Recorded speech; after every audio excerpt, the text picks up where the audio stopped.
Comment, bienvenue, welcome once again to another one of my live streams with the incredible Chris Gilsenan, the man at the very coalface of building and development, specifically in social housing, from Root Home. Welcome, Chris. Hi. We tend to mull over and talk through things that are either irritating or challenging, shall we put it, within your business and without. And the interesting thing, the topic you want to talk about today is scaling challenges and recruiting, specifically project managers. Now, I'm assuming this is in response to events or situations you found yourself in. Do tell more. Yeah, sure. So at the moment, we're going through a big capital raise, and as part of that, we're just getting our ducks in a row to start going through a much bigger scaling phase in our business. We've reached a tipping point where we're at the moment we're only a small team. There's only a small handful of us, and we're at capacity, and we need to grow. So we're simply just cannot take on more work without scaling our business at a decent level. Let me ask you we have really big ambitions. Before you dig into it. Let me ask you a question. How many locations are you currently at at the same time, in tandem, as it were? We have currently got at least 20 projects on the go. So you've got 20 projects. So that's 20 groups of people at each project concurrently at the same time, right? Yeah. Yeah. So are you counting them as members of your overall organization? Yeah. We're because of our acquisition and growth plans, what we want to do is start to bring people in-house. One of the big known unknowns for us at the moment to be able to take us up to 40, 60, 80 projects a year is project managers and contractors. Right. At the moment, we're very reliant on external contractors. So that's a challenge in itself. Because obviously these guys, they're self-employed, they're running their own businesses, they've got mouths to feed, and it can be a bit hit and miss in terms of getting them aligned and timeframes all set up so that it works for our business, which is understandable. Like I said, they've got their own work on, they've got their own challenges and problems in their lives and running their own operations, and they've got to make sure they've got consistency of income. But for us, we now need to take a stronger grip, I guess, on our operations. And part of doing that is having project managers who they're used to running teams of contractors, teams of builders. So are you thinking of taking on contractors and builders actually within that as well, under your own umbrella? At some point down the line, yes, but the first step towards that is having project managers who work with us, probably inside our business. For me, the perfect project manager is someone who's probably an ex-joiner or a current joiner, probably getting into their 40s, 50s, getting a bit bored of working on the tools, probably started their own joinery business or looking to do other stuff. But the reason I'm specifically targeting joiners is because they are on site at every point through a project. So they know the way a project is meant to fit together because they've lived it, they know it. So they see when the plasterer is meant to be coming in, when the sparky is meant to be coming in, when the plumber is meant to be coming in, and which stages they should be back on site, and who's meant to be coming next in that process. So a joiner is like the top dog, I guess, in terms of best fit for becoming a project manager. A joiner that's the best fit, no pun intended. All right, so look, so what strikes me is you're really looking for a man manager who has skills, and who has manual skills as well. Someone who, as you say, has lived it, but also has the ability to manage people. You don't always find the two live together comfortably, do you? Not necessarily, no. So that's, I guess we're looking for someone who's looking for a different change in what they have been doing, but in the same industry and in a level, having a level of experience that like I say, it's lived experience that it's for me, it's most crucial. It's most important that people know what they're doing and have had that experience. But you're absolutely right. They've got to get on with people. They've got to know how to rub shoulders with people, how to encourage them to. How to get the best out of them. Yeah. Yeah. So I know we were talking last week off air about where you've scaled your team to. Right. So I'd be interested to know how you've gone about that and the growing pains that you've gone through. All right. You're putting me center stage. All right. Okay, I can do that. So when we started, it was 2 people. It was 1 person, Anger, who you know well, and his focus was a bit of everything. But I perceived very rapidly that we needed to scale so that I could divvy out the time that's required to each client without any of the other clients feeling like they're losing emphasis or not getting the promotion they require. Because, guys, if you don't already, many Purple Hats is about promoting people on LinkedIn and drawing more people in towards it because of that. So my focus then was, who can I find that will support his efforts in a general way? So I wanted a Girl Friday for him, someone who can do a bit of this, a bit of that, allowing him to do the expert work. So whatever. But what that's morphed into is I ended up getting an extra designer who works directly underneath him, a lady who is his general lady called Lulu, who does a bit of this and a bit of that, mostly writing out emails or responding to this or monitoring that.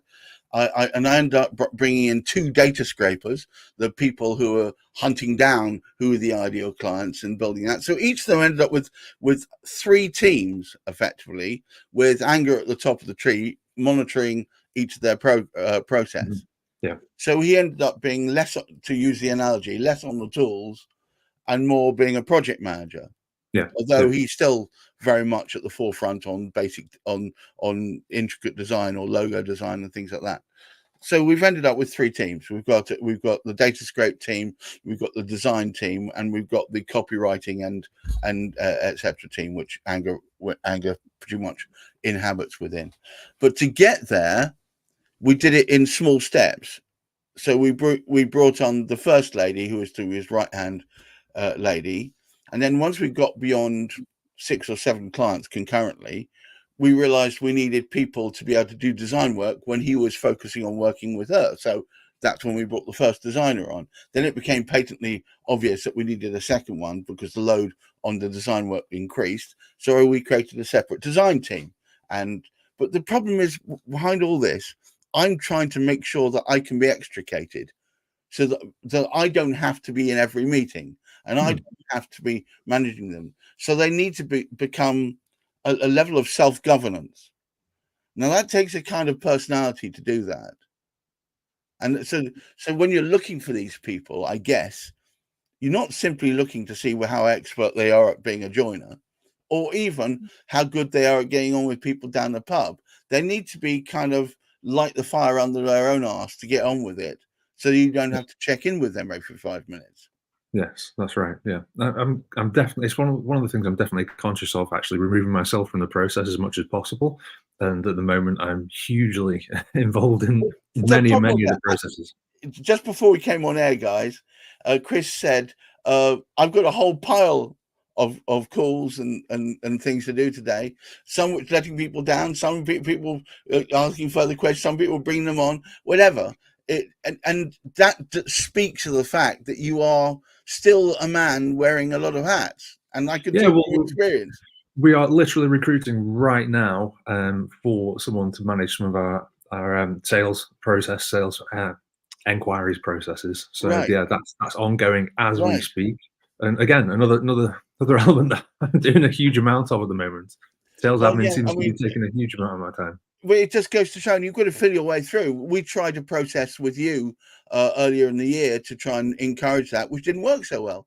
But there was no way to tell that because we worked with another building developer, which has worked supremely for. You can never tell, and it's the different marketplaces until you try it out. You never work, and I suspect there are elements of suck it and see, but there are also some of them you can learn from experience, so you know what bits work better than others. It's finding the people and the attitude to match, wouldn't you say? That's the hard thing. It's almost it's trapping the unicorn. That's what we're looking for here. It's incredibly difficult, and yeah, knowing obviously people have their lives that they're living every day, and it's how you then track these people down and find them and have the conversations and build the relationships with them, and figure out whether it is someone you'd like to work with on an ongoing basis. I mean, I suspect I'm not in any way belittling any of these jobs. I'm saying overall, it's not a high level of project management expertise that's required. What is required is a bit of everything, but with the overall maturity, which can only be got from years of experience, I guess, to roll with the punches, know when to march forward and say, right, you need to do this way, or stop doing, or to when to let people have the reins so they can get on doing what they're best at. So you don't need a micromanager. You don't need someone who's standing over and looking over everybody's shoulder as they do their work. But by the same token, you need someone who knows when to crack the whip and when to hand out the carrots, if you know. That's right. And builders are an interesting bunch anyway, because they're not going to take any shit. If you've got someone coming in barking orders at them, they'll just down tools and get off site. They're not interested in being told what to do. Right. So yeah. So they need to work with rather than work over.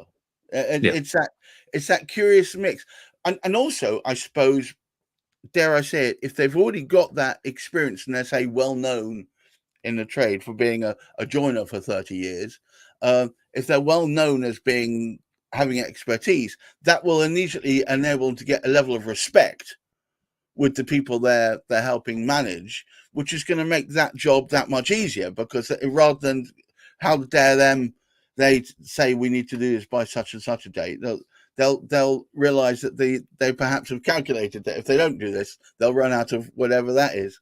It will enable them to do their job better. Absolutely. There's always ways to positively incentivize people rather than just try and crack the whip, which is most people they don't really respond well to anyway. So yeah, it's very short. I think it's very short-termist. That I dare I say it, in a previous existence, when I was managing a team, I did try for a month to do the cracking the whip nonsense, but I managed to get 2 out of my 27 team at the time. I was a CTO of a tech company, and we had 27 salespeople, and I said, you need to get this done by such and such a date, or your bonuses could be affected.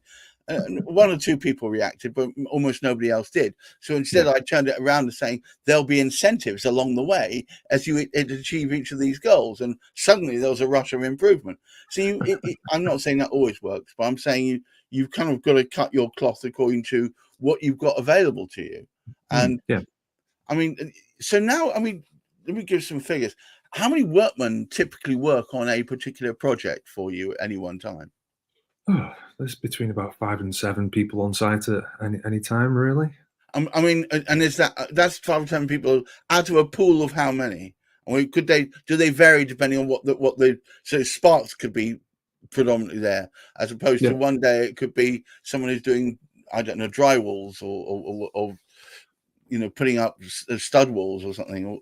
Yeah, that's right, and it differs between geographic locations. The number of projects we've got on in different places as well. So we are covering the whole northwest. So it's a big patch anyway. So notionally, the same sparks could be working on a whole bunch of different projects. That's right. So we've got a number of things in wire at the moment. So those are all upcoming projects. But I think we've got about 7 different projects, all conversions of resis into houses of multiple occupancy. So that will keep teams in constant rotation as they go through these different projects. So is there a level? Well, there will be, I suspect, once you've completed your recruitment, although I suspect it'll be ongoing. But when you've done this current round of recruitment, there will be in these teams a level of predictability about where they're going to be, how long they're going to be needed for, and so on. I mean, I know there'll be odd screw-ups whereby you go there thinking you've predicted a day's work, and in fact, it looks like it's going to be 3 days' work. that happens all the time, and I'm sure you're well used to it. But Yeah, but as far as the people who are going to end up working within the team, they should be able to predict their lives and by logical extension, predict their income. Very much so. Yeah, very much so. Yeah, it's a very consistent pattern, and my responsibility as the business owner is making sure that there is that consistency of workflow coming through. And like I say, we're now at this tipping point where we need these people in our team. Gosh, yes, because otherwise, this is the very problem I had. I've got potential clients coming in, but I know if I take them on, I'm not going to be able to service them adequately. Yeah. So we need to build up the team at the back end to be able to adequately service the demand. Chris, it's been, as usual, an eye-opener. It's interesting to see the parallels between two completely different kinds of business, but the same expansion issues, the same capacity issues still outlined. I think anybody listening probably can it will probably resonate with them as well. Sure. But let's leave on a high note. You are recruiting, and it's towards a buzzing, happy future, because at the moment, dare I say it, you've got a lot of clients on the go, and there's more in the wings, right? Yeah. Yeah. We're, like I say, we're scaling. We are trying to aim for around about 100 projects ourselves on an annual basis. All right, so guys, look, if this intrigues you, Chris is always up for providing advice on what it's like to do this. If you're interested in investing in this sort of thing, Chris's stuff absolutely provides a solid ROI, so it's worth having a chat to him. But if you are too scared to approach Chris, or haven't been able to, just approach me and I'll connect you up anyway. Chris, has been an absolute pleasure. Shameless plug, you can also see Chris every earlier in the day at 10 o'clock on Thursdays at Property Quorum, which has become very popular recently. Please do tune in, 10 o'clock Property Quorum. You'll be able to find the booking link. We'll put it in later. We've got a lot of great Property Quorums coming up, and of course I also have with Amish McClay on Fridays Property Matters. But until next week, Chris, thank you for this little education there, and I wish all of you a wonderful week, and of course a great mental health. Bye bye now.